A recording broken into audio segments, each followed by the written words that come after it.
ઓલા સાહેબે જીએસટી તો ઘટાડી દીધો, પણ જીએસટી નો લાભ દરેક ગ્રાહકોને મળતો નથી. આવી ગ્રાહક સુરક્ષામાં ફરિયાદ થઈ છે.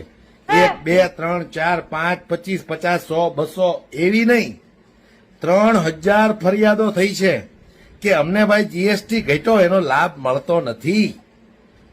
તો કયો નરેન્દ્રભાઈ મોદીને કે ભાઈ અમને જીએસટી નો લાભ મળતો નથી, જે ઘટાડો થયો છે એ પ્રમાણે અમને લાભ મળતો નથી. એટલે નરેન્દ્ર મોદીને ફરિયાદ કરો. પણ અફસોસ એક છે દોસ્તો, નરેન્દ્ર મોદી પાસે આનો જવાબ નથી. એ એમ કહેશે કે આ ભાવ જે વધ્યો છે અથવા તો તમને આનો લાભ નથી મળતો એની પાછળ જવાબદાર છે કોંગ્રેસ. એની પાસે બીજો કાંઈ જવાબ નહીં હોય. એ કોંગ્રેસનો જ વાંક કાઢશે.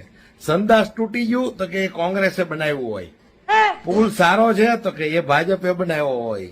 અસલમાં સંદાસ ભાજપે બનાવ્યા હતા અને પુલ કોંગ્રેસ વાળાએ બનાવ્યા હતા. પણ આ લોકો ઊંધું આંકે. સંદાસ તૂટી જાય છે તો કે એ કોંગ્રેસના રાજમાં બધું હતું. મૂતળી નહોતી, મૂતળીમાં પાણી નહોતા આવતા. પરસોત્તમ રૂપાલાને જ ફાંકા ફોજદારી કરતા સ્ટેજ ઉપરથી. એટલે સંદાસ બનાવવા વાળી તમારી સરકાર છે. એ લોકોએ તો સરસ મજાના પુલ, યુનિવર્સિટી, કોલેજ, સ્કૂલો બનાવી હતી. તમે તો સંડાસ બનાવ્યા હતા, ઈ નો ટેક્યા.